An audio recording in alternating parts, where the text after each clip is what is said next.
Well, good evening, everybody. Thanks again for making it to the fifth of a five time point training series. I know that's a big deal. We don't take it lightly when you make it all the way through. So thank you for doing this. Hopefully it's enjoyable for you, so it's not as if you're like just having to soldier through it. And that will be the case tonight as well. We have two lovely speakers who work directly in the programs that they're gonna be discussing tonight. And this is kind of a humdinger of a department because it's really three. The youth, housing, and community support services. So that's, enough that we needed two facilitators for this round. And so I'd like to introduce Madison, who is a youth and family worker, and Brandy, who is a youth community advocacy manager. I think I got that right, Brandy? Yes, that's correct. You can work at Tubman for many years and still not really know anyone's title, except maybe yours. Um, and so they'll kind of split it up a little bit, talk about the different kind of areas of services in this department, as well as we'll take you through some fun activities that are interactive. So stay tuned. And Brandy, why don't you say a little bit about yourself? Yeah, so hi everybody. My name is Brandy Haar. I use she, her pronouns, and I am the Youth Community Advocacy Manager. That is a newer position at Tubman just within like the last 6 months. And my job essentially, I supervise our inspiring youth team members and then also our youth educators, so our MVP VIP team. And I will explain what those are in a couple minutes. So welcome everybody. Hi everyone, my name is Madison. I use she, they pronouns. I'm a youth and family worker for Tubman, and I work in two different departments. So I work at the North Star Youth Outreach Center at the Maplewood Mall, and then I also work in our Rapid Rehousing Department, which is through the Hennepin County.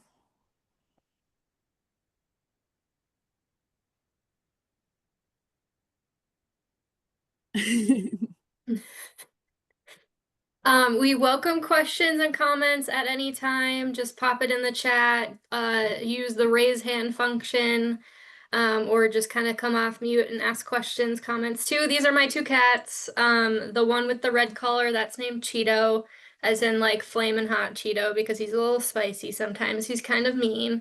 And then the one with the little blue collar, that is Dorito, like Cool Ranch Dorito. He's kind of just a cool guy, just happy to be here. And if at any point you hear cats screaming outside my door because I've locked them out, it's probably Cheeto upset that he's not allowed in here. So I apologize in advance if that's what you hear in the background.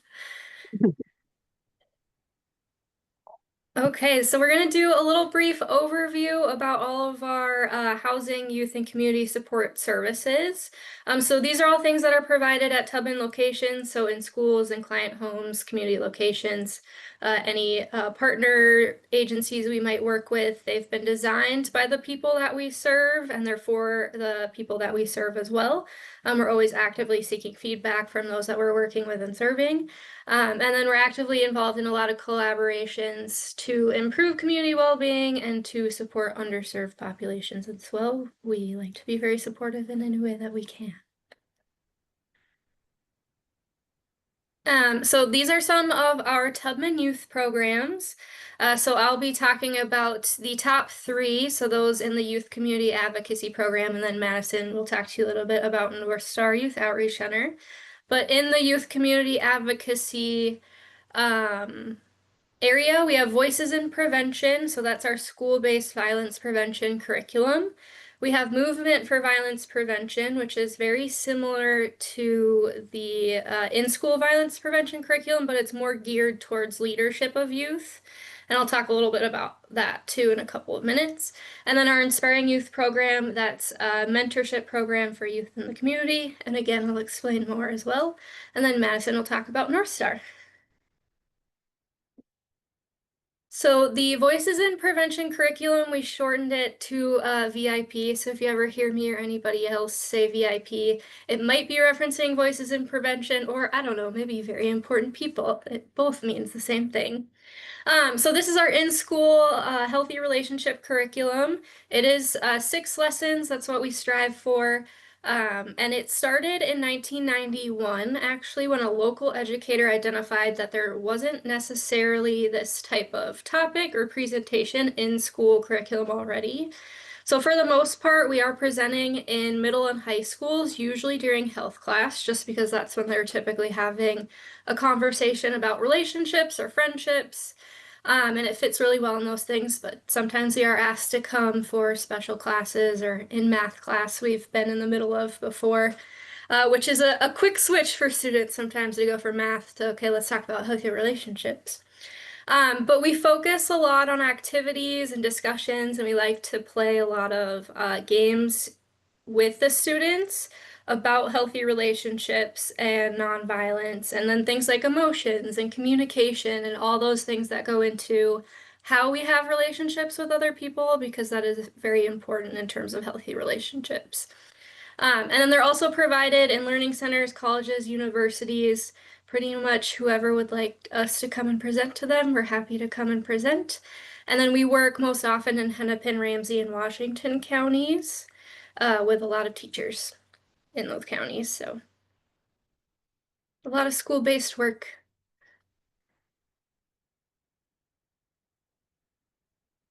So these are some quotes from students who have gone through our VIP curriculum in school. So they generally say they like our efforts to be inclusive of different genders and sexualities. Um, they really appreciate often that we play games and it's very interactive. It's not just somebody standing up there talking to them for 6 presentations. We're usually playing games and being interactive. And usually they're identifying that they're learning something from our time there, and that's really important to us, that they feel like it's relevant, it's important, it's useful for them. And number one key is that we're not boring. If a student says, thank you for not being a boring presenter, that's like the top feedback I can get, because I'm like, thank you. I know I'm not boring. That's what I strive not to be. So there's some other quotes here from students too.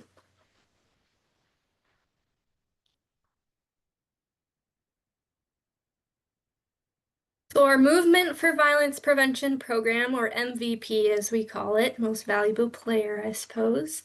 That is more leadership training for youth and young adults. So it's typically a smaller number of youth, so small group, or sometimes we do them individually.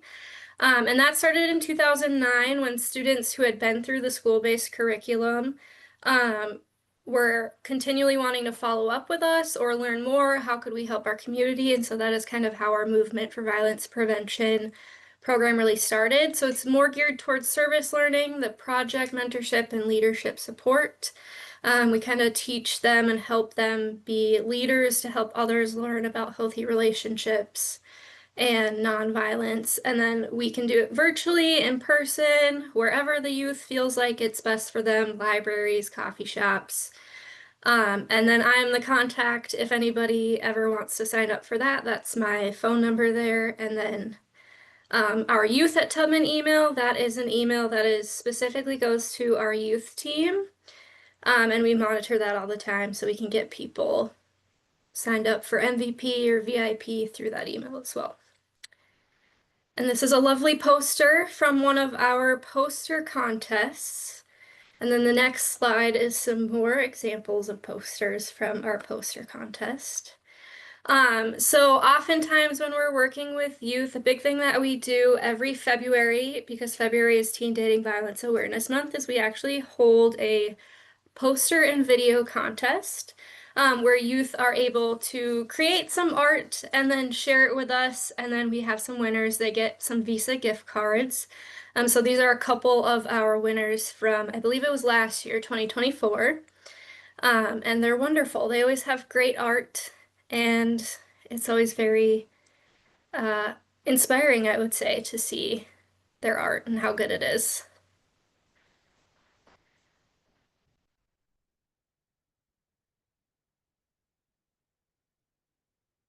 Okay, and then the last big program that is in the youth community advocacy is the Inspiring Youth program. So this is kind of like a mentorship program, I would say. It's in-home case management for youth ages 10 to 17 and then also their families. It's often a partnership between the City of Minneapolis Health Department, the public schools, and Tubman. So we do comprehensive trauma-informed support of the goals that youth have identified. So they begin our program, our staff will meet with them, identify whatever goals they'd like to work on. For a lot of youth, it is maybe something like, I want to get my uh, driving license, or I want to get a job, or I want to do this particular thing.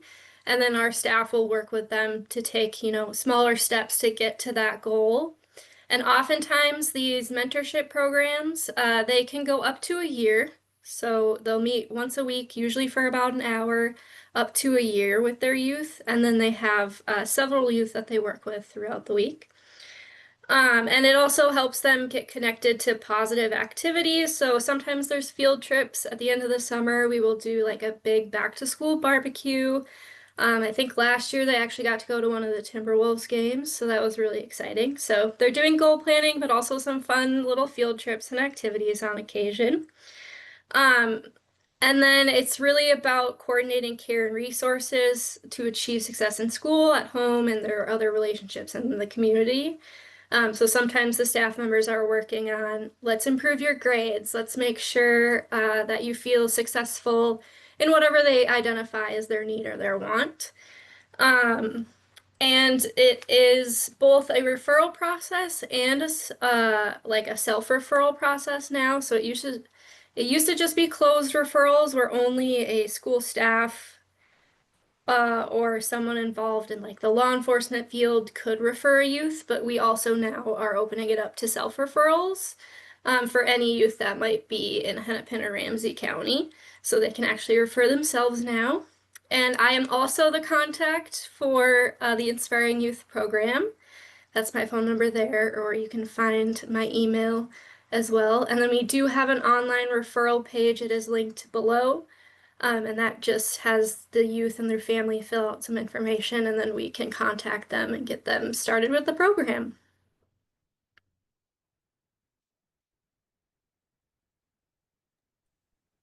All right, everyone, we're going to talk about North Star now. So North Star Youth Outreach Center is based at the Maplewood Mall. It's on the second floor. It's behind door number 2, and it's right across the street from the transit station, which is really convenient for us because a lot of the folks who come in to our space use the transit station. So we provide a lot of different things at North Star, and I know that quite a few people here are going to be volunteering at North Star. So we provide things like safety planning, support, and advocacy. We do career, financial, and educational services.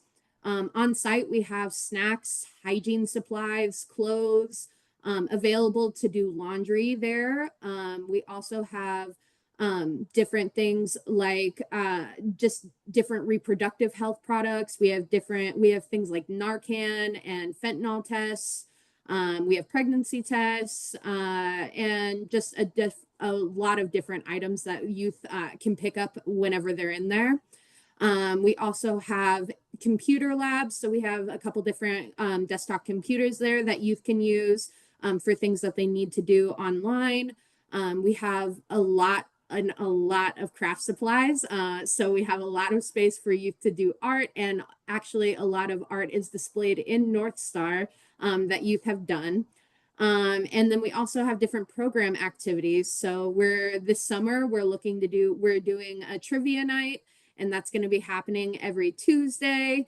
The last Friday of every month, we're going to be doing a movie night at North Star.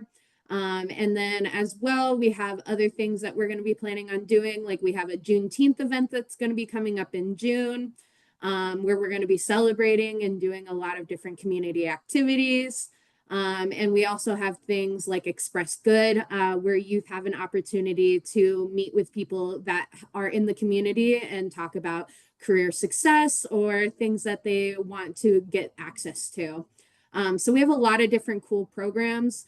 Some new stuff that's been happening at North Star recently is that we've recently implemented an age verification rule at North Star, due to the fact that a lot of the folks that we're trying to access our services were not quite in our age range. So we've now resorted to age verification, but we do have access to waivers, ID waivers for youth. So if youth don't have any form of age verification, then we can help them get that documentation. Also, currently, we are trying to find different housing resources and things for youth because a lot of youth are coming in needing help with housing. So we have taken upon ourselves to start working on a lot of different forms of housing resources. As well as we've been trying to put a emphasis on specifically career services and trying to help people with job searching and resume building and making sure that they have access to those things, because every youth that enters our space has had access to those options and that help to actually understand how to do some of those things. So it's a really easy service that we can provide. And we also have a lot of different things that are happening in the space. Like I said, it's kind of ever changing.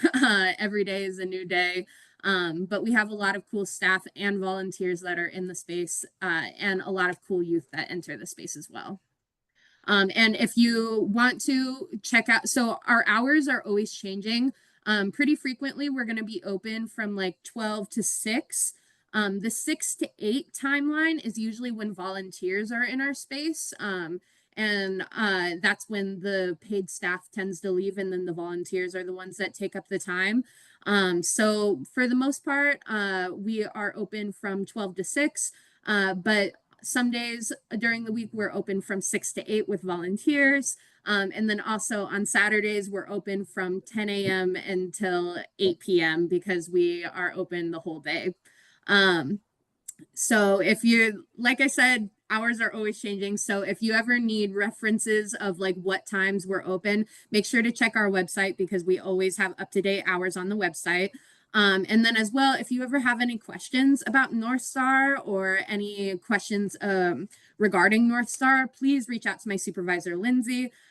She's really great and she always has the answers when it comes to what's going on at North Star. Also, something that we're working on with North Star is that we're actually working to expand into the place that's the storefront that's right next to us as well. So we've been recently working with youth to ask them which spaces they think that would be the best options. They're trying to approve maps and different plans to see what they think and what they want to do. And hopefully we're going to get started on some of those plans very soon.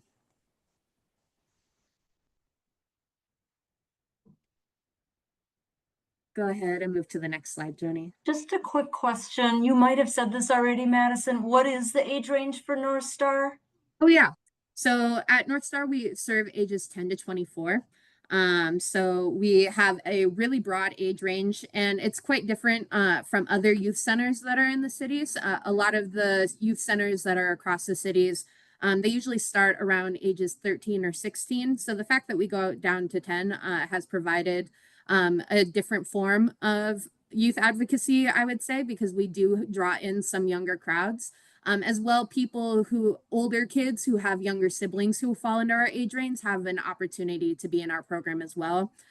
So it kind of gives that the availability for those people, as well having the opportunity to serve those as old as 24 is really helpful as well.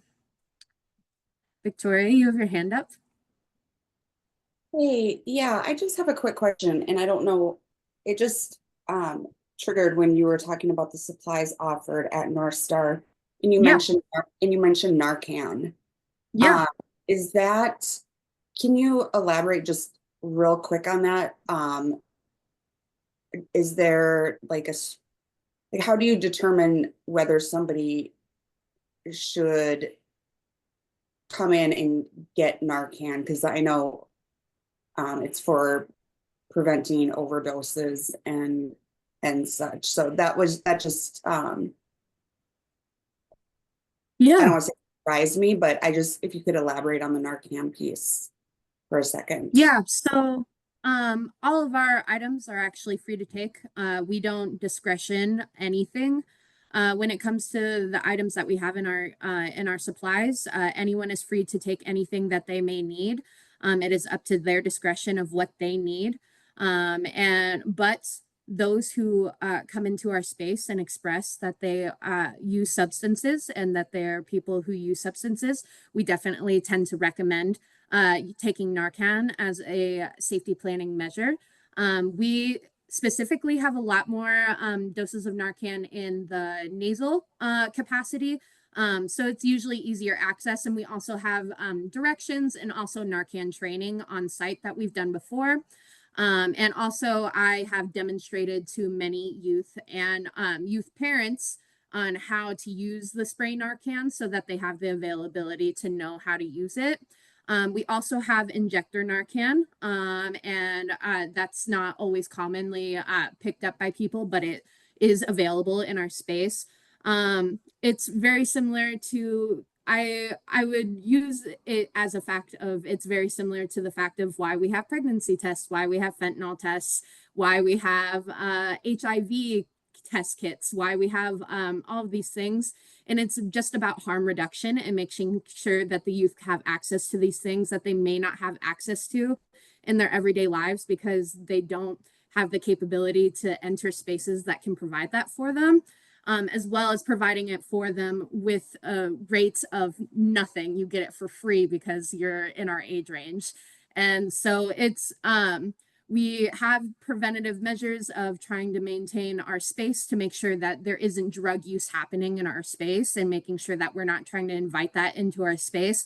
But we also want to use an access of safety and making sure that people who are in our care, who do use those kinds of substances, have the option of having a safety measure that we can provide. Does that answer your question? Yes, and thank you very much. Like I said, it just when you said it, it just triggered maybe more information. Yeah. Thank No, you. it can definitely be surprising when you hear that kind of stuff, especially when I just previously said that we serve people ages 10 to 24. So I can definitely get what you were saying with it. But yeah, glad I could answer that. Thank you. This is just some of the artwork and events that are happening at North Star. We have a lot of different stuff that's going on. Like I said, the youth really have a fun time when they're doing stuff there. We recently just did a May Day basket event at the beginning of May where kids could come in and make their own basket, their own self-care baskets with candy and self-care items and flowers and all this fun stuff and fidget toys that we got from the dollar store. And they just got to make their own baskets. And some of them even got to make baskets for their friends so that they could drop off May Day baskets on May Day. So it was a really cool thing that we try to set up as soon as we can.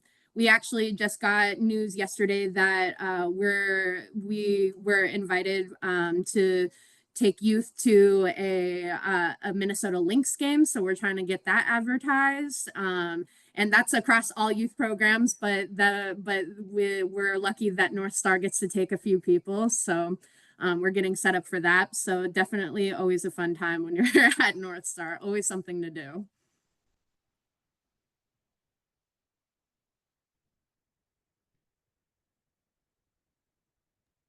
I'm on mute, sorry. These are an additional resource for youth and young adults. So the MVP VIP team, we actually have our own website. It's called mydefinition.org. And it was made by youth for youth with support from our team. And the website just has some introductory information. Definitions of words is a big thing that's on there. That's why it's called My Definition. And then we always do some blog posts. Our quarterly newsletter is always posted on there as well. And then sometimes we'll have pictures of the posters that I talked about from the poster and video contest. We'll link there too. And then we have some fun little quizzes or videos that are on the topic of healthy relationships and nonviolence. So if you ever want to check that out, feel free. It's www.mydefinition.org. And if anybody ever is feeling very creative, like they want to write a blog post or something that you would like to be on the My Definition page, you're totally welcome to. You can contact me, and we can get you connected to maybe put something on there.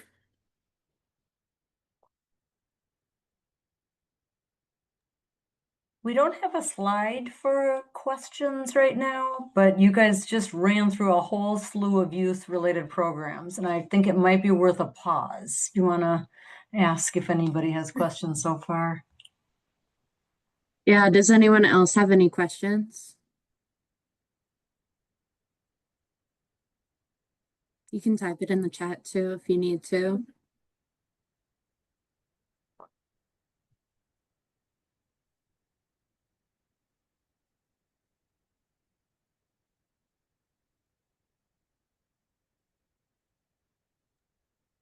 I guess we'll keep going, but feel free to throw questions in there as we go. All right, next we're going to be talking about some of our housing programs that we have, and I'll be talking through those. So we have the Rapid Rehousing Program, which is in Hennepin County, which is the housing program that I'm a part of. But we also have a youth community-based housing and then also Safe Journeys housing. All right, so to talk about it, what is rapid rehousing?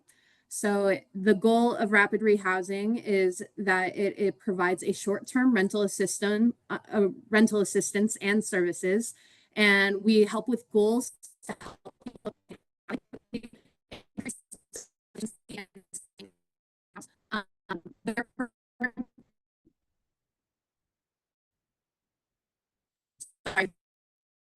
Are other people having a hard time hearing?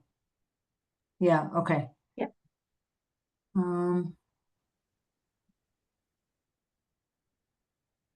Try it again, Madison. Sorry. Yeah, there we go. Okay. My computer, everything was like glitching. I don't know what was happening. It happens. If you can just Okay. start that last little section. Yeah, so sorry about that. Anyways, okay. so short-term rental assistance and services. We're helping people stay housed and helping them increase their capabilities to stay housed. Our program is offered without any preconditions. So no matter what your employment is, whether you make any income, if you have criminal record, if you are not sober, any of those things, those don't matter to us. You can be in our program.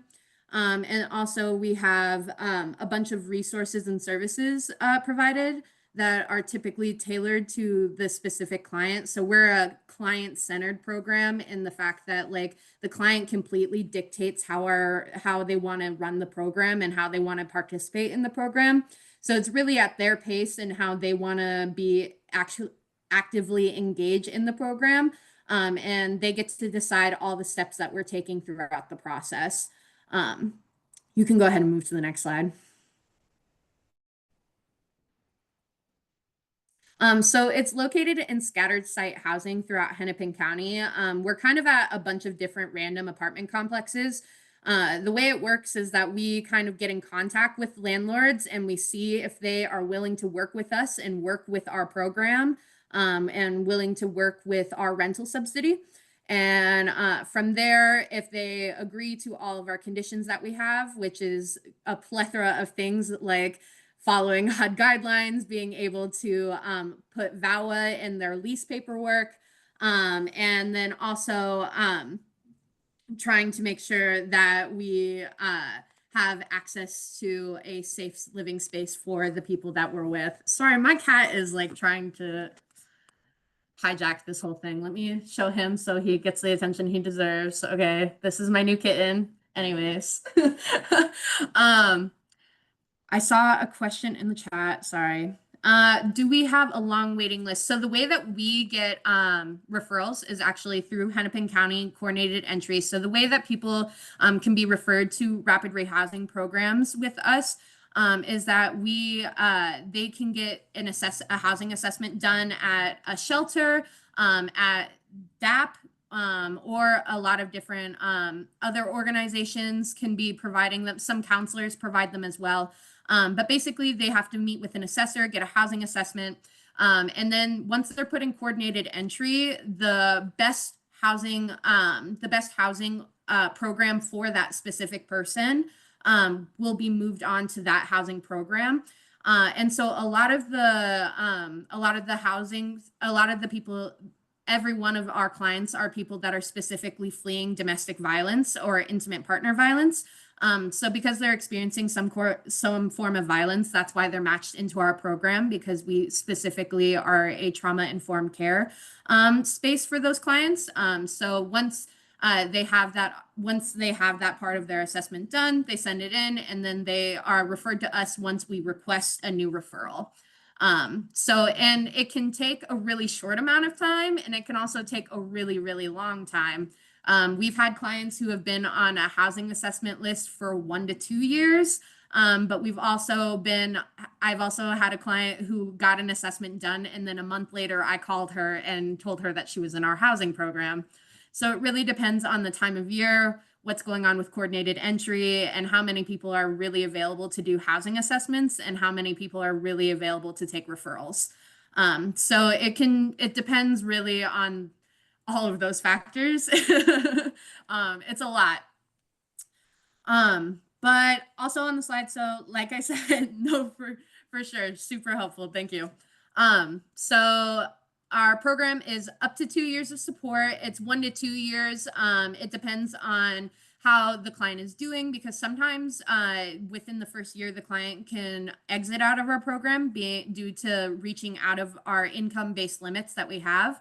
And some clients need a little bit more time to help get on their feet, but as long as they're working with us and working within the program, how many houses are within this project?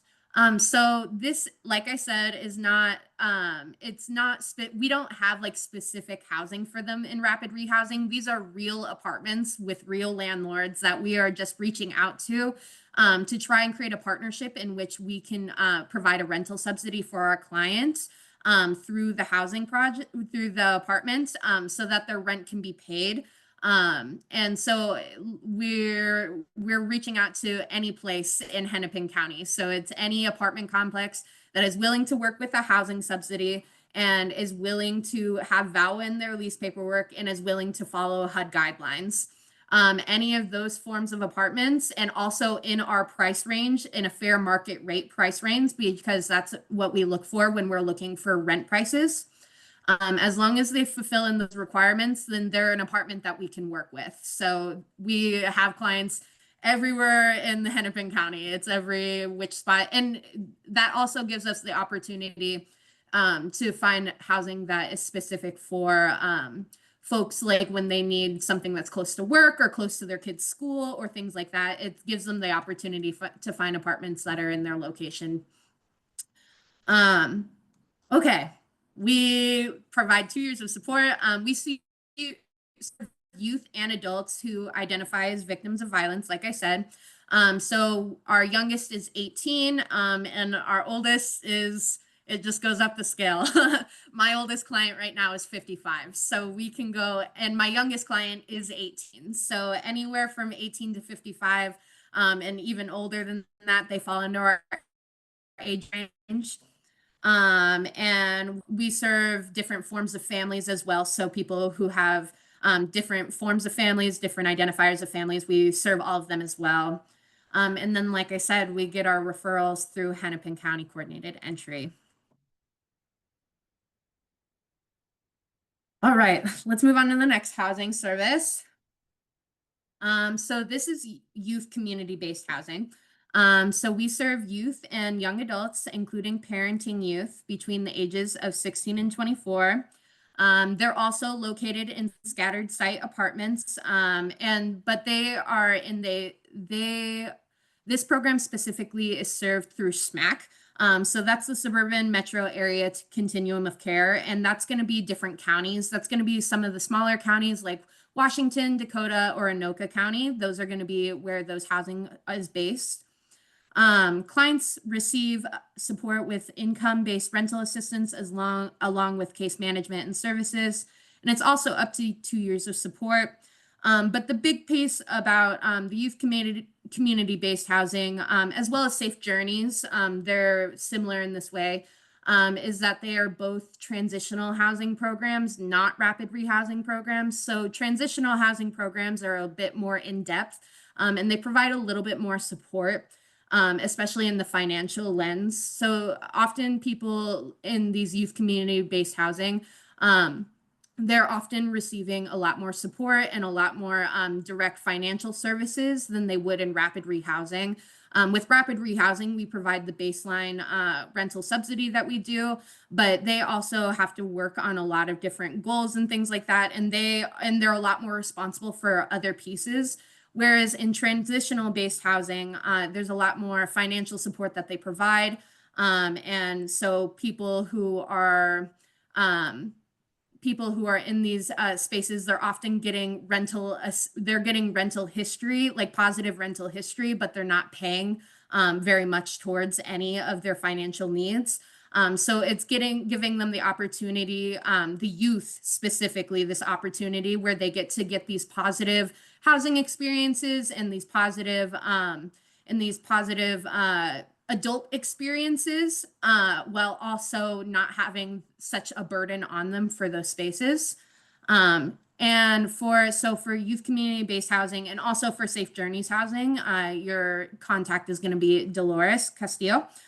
She's a wonderful woman, and she has a lot of information and a lot of virtue when it comes to this, and she knows a lot of what's going on when it comes to youth housing. So if you ever have any questions about this, then ask her for sure. But like I said, there is a connection between this community-based housing and then also the Safe Journeys housing, which I'll talk about next. So like I said, Safe Journeys housing is a transitional housing for youth and young adults. Now this one starts at 13 and it goes till 24, and it also folks who have children can be in Safe Journeys. So this is for those who have experienced sexual exploitation, domestic violence, or stalking. And this, like I said, this program is connected to the last housing program that I talked about, because if you're in Safe Journeys, you are going to be in like these dorm style. It's on the 5th floor of the shelter. Yes. And you're going to be in like these dorm style rooms, and they have a bed and a dresser, and they have a sink in there, and it's a space for them to exist in and receive the support that they need. But those who are also in the age range with the last housing program can then transition into that housing program if they want to. And if they feel like they've met the responsibility to be able to succeed in that space, in which they could get in an apartment that's outside of the shelter and start to get that rental history experience and also get an experience of living in an actual apartment by themselves. But those who are in Safe Journeys are located in shelter. They have access to all the shelter things, but they're in their own floor, and they have a couple different rules and regulations that come to their space, so that we can keep the specific young youth and young adults safe in their space. Like I said, it's 16 units. It's youth and young adults who can stay up for 2 years. These are new pictures, by the way. Like they've been doing some remodeling, some renovations. So these are some new pictures. But Safe Journeys it provides a lot of cool spaces for these kids to take on some responsibility and also have a space for them to thrive and succeed. I specifically have a client who pops into North Star, and he just started Safe Journeys, and he was so excited to tell me. He literally came in and he's like, they're moving me in, they're moving me in. He's like, is there anything you can help me with when they're moving me in? And so we went and we got him a bunch of hygiene products, and we got him some snacks that he could keeping his dorm room, and we were able to get him some stuff ready, and he just got to tell me about how he got into this new program, this new space. So it gives these young people an opportunity to succeed and thrive when they need it. Pause for questions, thoughts, and reactions. This is my cat. This is my adult cat, different than the kitten that you just saw. This is Ajax. Does anyone else have any questions, concerns?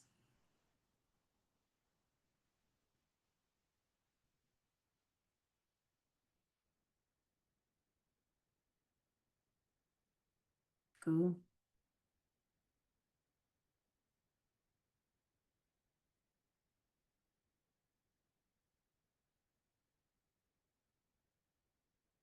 Y'all have had some good questions so far.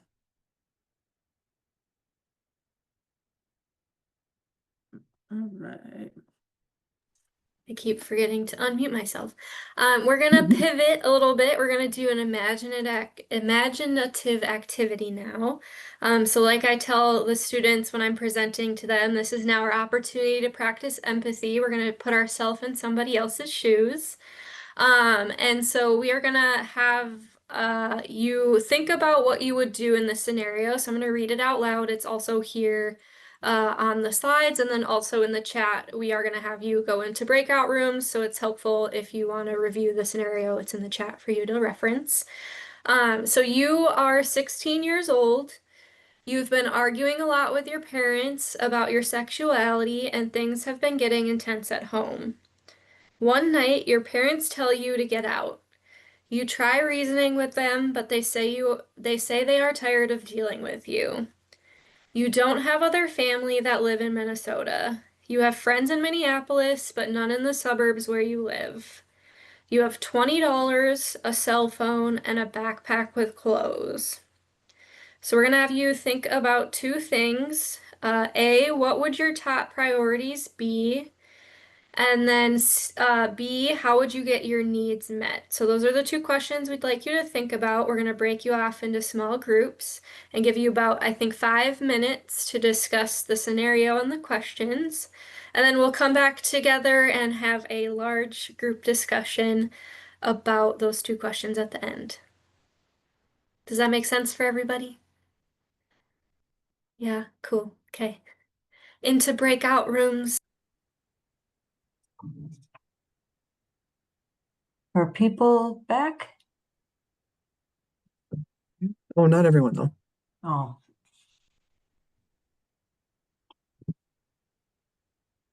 When it gets Did I down pause to it? like a minute, they have the option to say, I want to go back now instead of waiting for the time. So they probably did that. Yeah. people are trickling in. Yeah. So you could go ahead and put it up there and people could start answering the poll. Okay. I'll do that.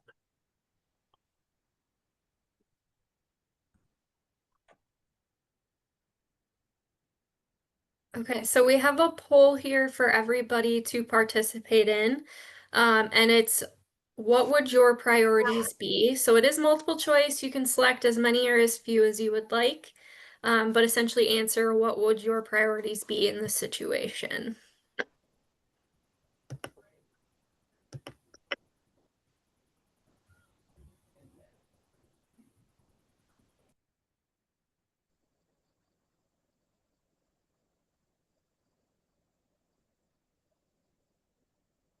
Just waiting on a few more answers or a few more participants.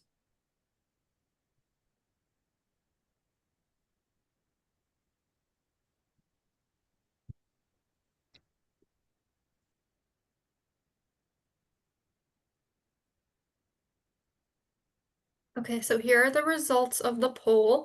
So it looks like everybody selected shelter and housing as a priority, and then our second highest was transportation, followed by food, and then money, school, and then something else, which was also shelter and housing. So we're still at 100% for that. Would anyone like to share what you had talked about in your group, what your top priorities would be or how you would get your needs met. Would anyone like to share their opinions?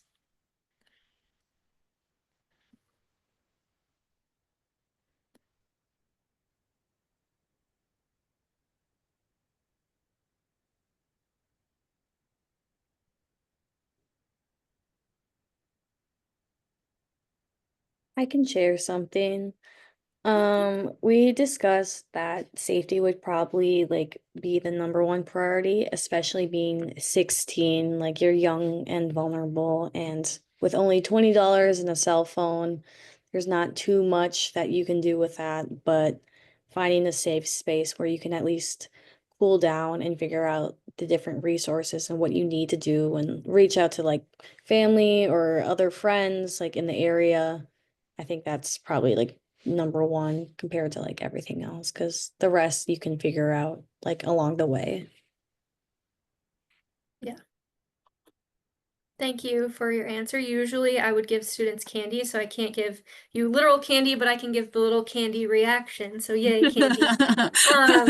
Would anybody else like to share their thoughts or add on to that or add something new? I can share from our group. One thing we thought of was, even though it states that none of the friends are in the suburb where this individual is, that maybe they have contacts in that area that they could reach out, call a friend, and maybe a friend can reach out to a contact and assist just for the time for like the one evening while they plan something. The other thing we thought about was regarding the cell phone, how charged is the phone? Do they have a charger? And is there any likelihood that their parents could essentially jump onto the family account and deactivate their phone out of whatever reason? And then, did they leave in a hurry and just grab clothes, or were there any necessary meds that could cause a medical emergency that they didn't think to grab while they were rushing out the door potentially? Yeah, thank you for your response as well, Candy again. I do really appreciate your thoughts about the cell phone specifically, right, and safety around technology too, because that is something, especially myself, that I encounter with students and youth a lot, is all this technology that they now have and how can it help you be safe, and also sometimes how it can make some people feel unsafe. And so I appreciate your perspective on that issue as well.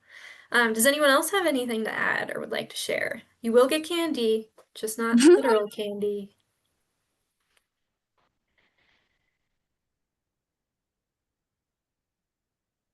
I will say I always find the answers to these polls really interesting. And I always specifically find it interesting what percentage of folks answer school as an answer. And I will let you know that that is one of the top answers specifically because not only does it have safe adults at school, but they also have transportation options to and from school. And then also they have food at school where they can access those items. They can also access different form of hygiene products and things like that at school. These are all resources that they can get at school. So school is a big priority. And it's also a place where they can find community and they can find folks that are in their figuring out the best way that they can access those things is definitely a top priority. Yeah. Yes. Candy for you, Madison, too. And I see a couple of comments in the chat as well. So the most important thing to our group seemed to be getting to a safe place, at least temporarily. So a friend's house, and then figuring out the safest, quickest route to shelter, and being conscientious of geographic areas needing to be safe in those spaces. And two, like you mentioned with school, Madison, I think North Star is a great place for you Yeah. for various of these things, right? They have hygiene supplies. They might have a place to just relax, and there's lots of comfy couches and take a nap and have some snacks, have some food.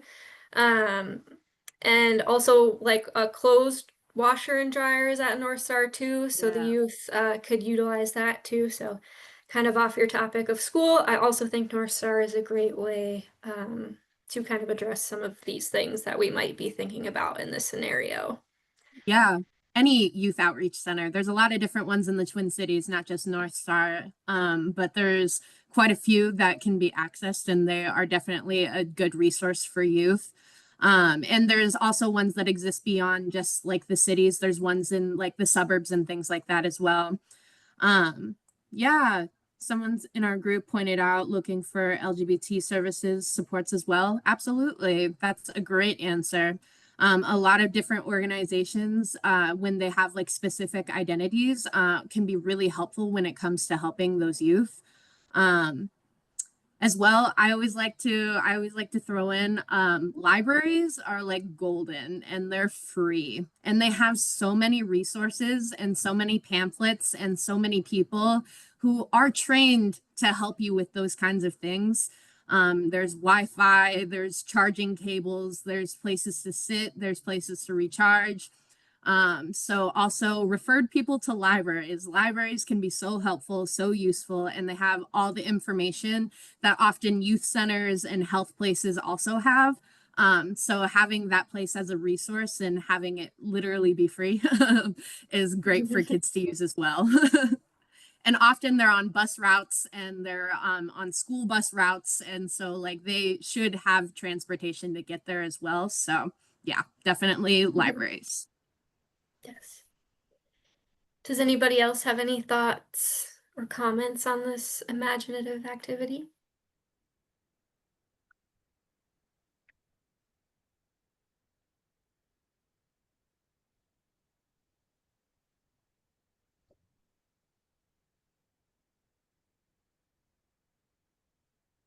Y'all are doing great.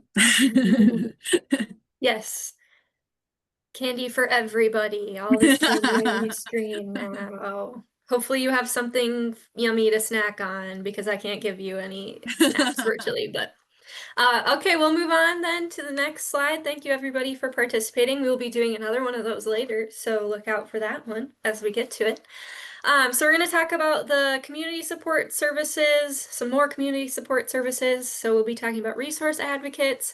I know there might be several of you here tonight, so we appreciate you. You're all wonderful people. The Pieces of Peace support group, and then jobs, education, and finance services, which we often will shorten to Jeff. But Madison will talk about that in a couple minutes.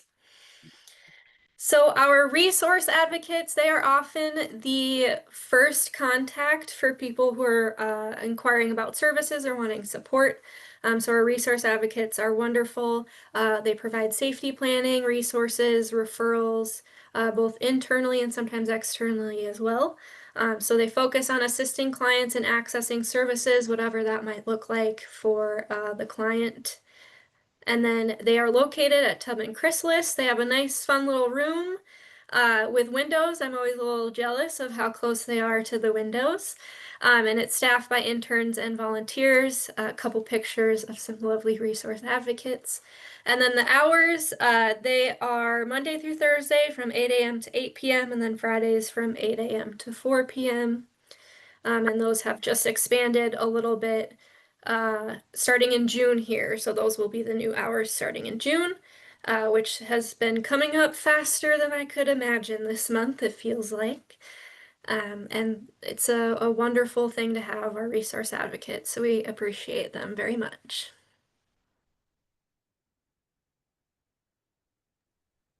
So now we're going to talk about Pieces of Peace. So there we have Pieces of Peace support group, which is a drop-in free support group. It's for people of all gender identities. And it's for individuals who are or who have experienced relationship abuse, including emotional, verbal, physical, sexual, or financial abuse. And participants are at all stages of healing, are welcome to join. They meet virtually. It's on Tuesdays, and you can register online. Anyone can register. And that's the contact for it. But the Pieces of Peace support group is a really, really cool space. it gives a lot of opportunity for people to connect like all across the country. Like there's people from out of state who are part of Pieces of Peace. It originally started as an in-person group, but after COVID was moved to online and now has remained online because of how easy it is for other people to access who are not in Minneapolis, and then also people who just don't have the capability to meet in person. So oftentimes there's a good group of folks who are in there, as well as some facilitators and a couple paid staff who are in the group. And they just meet to talk about their times and their experiences and get the support that they need from others. I have quite a few clients who are part of Pieces of Peace, and they have found it to be a very good opportunity for them to speak to people who are oftentimes going through the same thing as them or who have experienced the same thing as them. And having the ability to be raw and emotional and open with people who have experienced those things has been a very cool opportunity for them. So it's definitely a great resource and it's really easy to access. And oftentimes it's one of the first things that we refer people to when they join our programs. That after we intake them, we suggest, hey, do you want to join Pieces of Peace? And when you sign up, you get on a register list and you will be sent every week a link to register for that week. And if you want to register, then you do. And you don't have to register every week, but you will continue to get the register links every week. So once people sign up, they keep getting those emails and if they register, then they'll get the Zoom link. And then on Tuesday, you'll meet with everyone on Zoom. But it really is drop in. There's nothing you have to promise, and there's no form of like thing that you have to do for this group. It's just for anyone who wants to come by.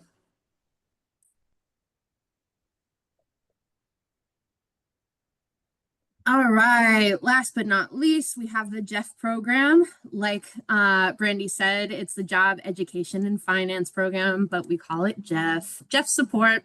So it's support for residents at our shelter or in our housing programs or internal referrals. So we have career, educational, and financial support, one-on-one appointments and goal planning, community resource connections. It is available to anyone who needs it. It really is just a focus on talking about career, educational, and financial things. So when it comes to people's credit, looking for resume building, looking for job training or job support, those are all aspects of Jeff that can be used. It's available to everyone, but we have a specific volunteer who works with folks at shelter. As well, they have different forms of other volunteers that come by for that kind of help. And then we also, someone in in the rapid rehousing program, Margaret, she's my coworker, and she is someone who kind of heads all the Jeff information. And she is my go-to person when it comes to things that are financial specific, because she's really informed on all of those topics. So really, it's just a great resource for folks to be able to access if they need help with these concepts. We've done different financial like support videos that we've done where we've made it so that we have done like different meetings and videos to help people with different financial aspects and career building aspects. We also have we've done different orientations for that kind of things as well. We just meet on one-on-one with folks when they need to talk about these different connections.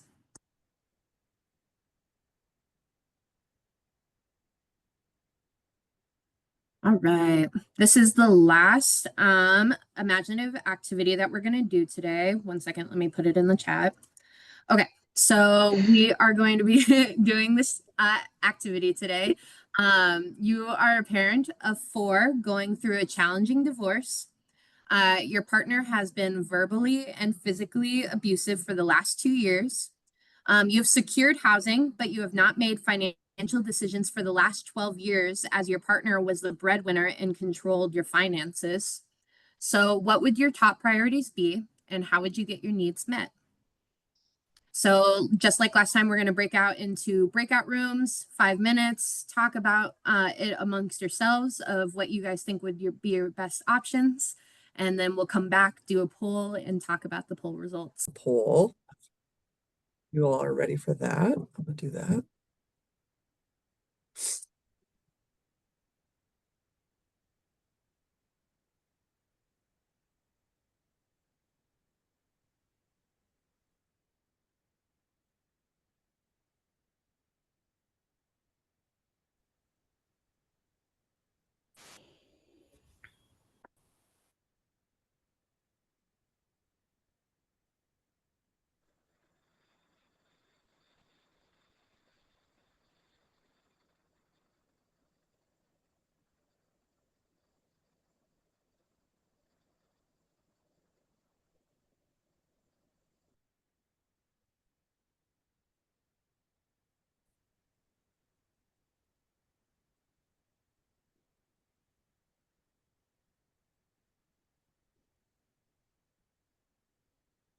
Answers are still coming in, but we're almost there. It's good.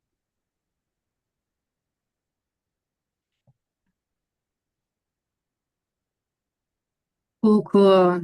All right. So top answer was children, with money, legal resources, food, therapy, something else. Yep. All right. Yeah, I mean, they should all be big concerns when it comes to this topic. So any of them could be the right answer, really. Does anyone want to bring up what they talked about in their small groups about this one?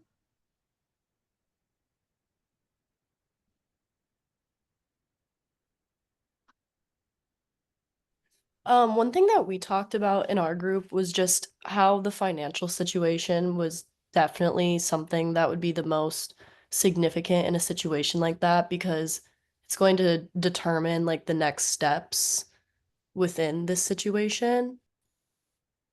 Yeah, absolutely.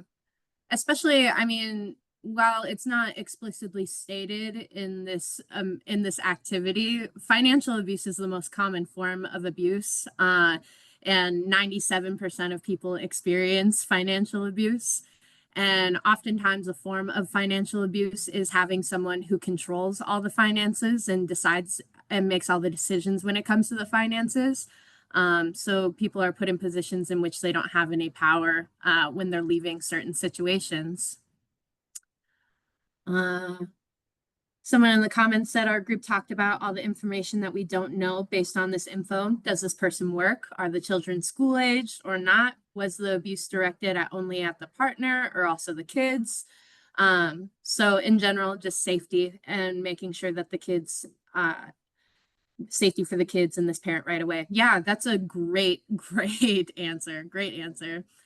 Because it's definitely true. And that kind of comes down, like I said, like I've said before, we've seen situations like this before, but it's very client centered. And it's very client oriented and it's specific and it really depends on what that client specifically is going through. Um, and oftentimes, like you said, it really does depend on these key pieces, like these really small pieces. They really make the whole picture. So having those ideas of like, what does this person do for work? Do they work? Do the kids go to school or do you need to find a priority of childcare so that you can work? And how do you have access to that? And also having to deal with repercussions of abuse if the children were abused in that situation, making sure that they're healthy and making sure that they're safe and also mentally well and how you can get the resources for them as well. We talked about how if they were able to access some form of financial counseling, something like Jeff, since they haven't had the opportunity to make those financial decisions for a long time, that would be very, very helpful. Absolutely. Definitely forms like Jeff. There's also a lot of different other financial concepts that we partner with. Prepare and Prosper is one where they do a lot of banking details. We also do a lot of work with people during tax time who are providing free tax clinics so that people can have their finances in order and have access to those resources. So these are all good answers specifically to this person in this activity of maybe they need some help getting back on track, and through these different resources, they would be able to do that. I know that I've had clients specifically who have been in these similar financial abuse situations and kind of just piecing our way out of how can we help her and how can we get them the opportunity to get the information they need and how can they wade their way through all this information, because also they make information when it comes to financials and pretty much any like important paperwork, they make it very unaccessible to people, especially people who don't know what they know, like they don't know anything about the topics. So even just things like getting a bank account, applying for a credit card, making sure that you can getting utility help, all of these things, like these are all things that are really hard to access because people just don't know how. So finding the resources that you can, where you can get that information so that you can refer yourself to those kinds of programs, and also making sure that you can access those kinds of resources is definitely really, really important. Does anyone else have anything on this topic, on this activity? Brandy, do you have anything else? I don't have anything else. I thank you. Did a Yes, great candy job, to and yes, all. candy to everybody. Are there more comments in the chat, or did they all get? It seems like we've covered all of them. Mhm.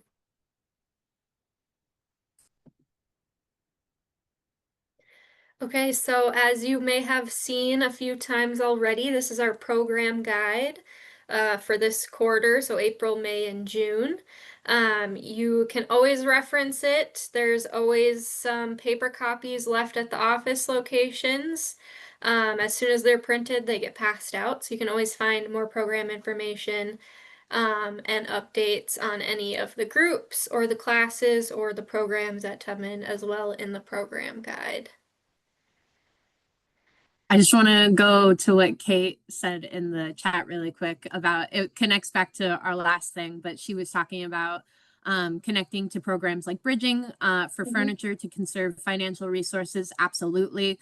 Bridging is a partnership that we value very heavily at Tubman, and it's something that I refer a lot of clients to. And also even clients through North Star, we can refer them to Bridging as well. But it's a really valuable resource, and something like that is definitely a good priority to have when you're trying to find things that you need, and also having a resource that is capable of doing that.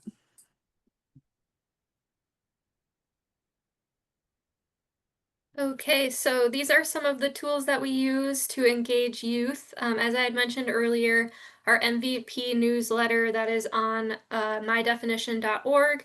And then we also usually will send it out to a listserv of people who have subscribed on the website, and then as well to all of the teachers that we typically work with. And it is quarterly, so our next one will be coming out in, I believe it will be July is when we'll have it published. And then you can also follow us on all of our social media for the MVP team. We are maybe considering combining this with our North Star youth staff and team, just because it might be a little bit simpler for all the youth. Yeah. And we have Facebook. We have X, which I want to say Twitter because that's how I grew up It with is it. Twitter. Instagram, TikTok, and YouTube. I will say that our Instagram is probably the most updated. I am good at watching TikToks, but I don't know if I'm great at creating TikToks. So it does exist. Works on it. But also if anyone ever wants to create a social media post or TikTok or is working with anybody or any youth specifically that are very creative and good at those things, we always welcome them to create them as well. because they know best what is most interesting in social media and what is most likely to be engaged with. And I am now too old, arguably. What kind of topics? Because is there sort of a ballpark of topics? Yes, so we are usually focusing on healthy relationships and nonviolence. So we'll do like specific words of the week or maybe free activities that are coming up or food resources as well in the community. Kind of anything that might relate to youth or what their needs or wants might be. But just generally like education posts, but then also, hey, this is going on, or come check this out. We also will do those too. And here, These, oh, yeah, you can go, Madison. and here are just some additional resources that you guys can check out if needed. A lot of these are resources that we use as well. I know that the Youth Services Network is something that we use on the daily in North Star because it has active youth resources that are happening like at that minute, and you can get up-to-date information on things you need, like shelter availability and food resources and transportation, and just making sure kids have access to that. As well, we use things like YIPA to do adult training and do some youth intervention training. And like there's a bunch of other links and websites on here, and they are always available and always a good option to have. United Way is always a backup number that we recommend for people in our spaces as well. So yeah, definitely check out any of these. Specifically, if you're working with youth, I want to highlight the Youth Services Network because it is so important. But if you're not working with youth, then that's okay too. But if you are directly working with youth, definitely hit up that one. I do want to give a little shout out for the couple of people that just followed our Tubman MVP Instagram profile. Thank you. Shout out to you. Raising our engagement. We love it. Nicely done. That's great.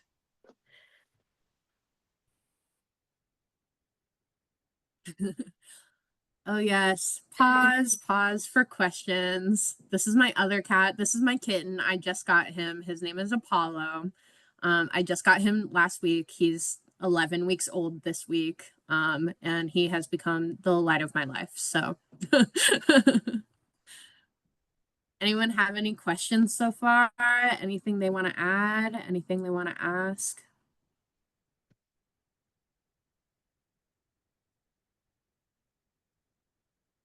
Cool, no worries.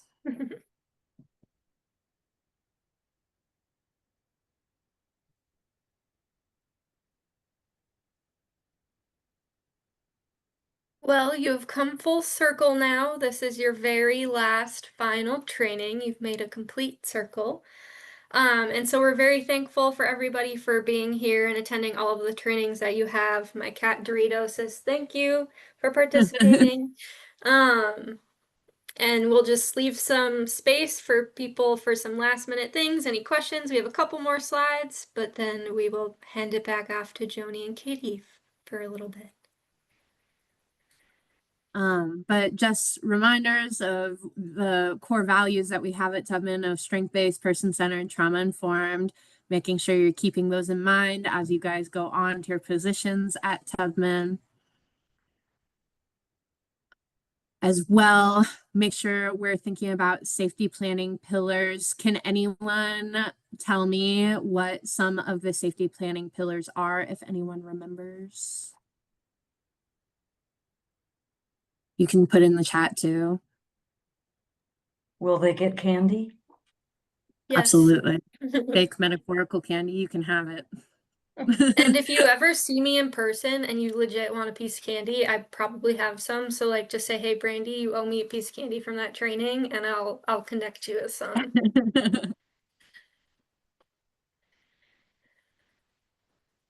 Yes, holistic is a good answer. Anyone else got one?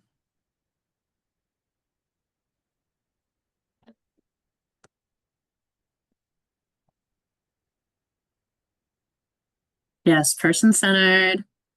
And we also had strength-based, holistic, um, intuitive, fluid and adaptable, and long and short term. Good job, y'all.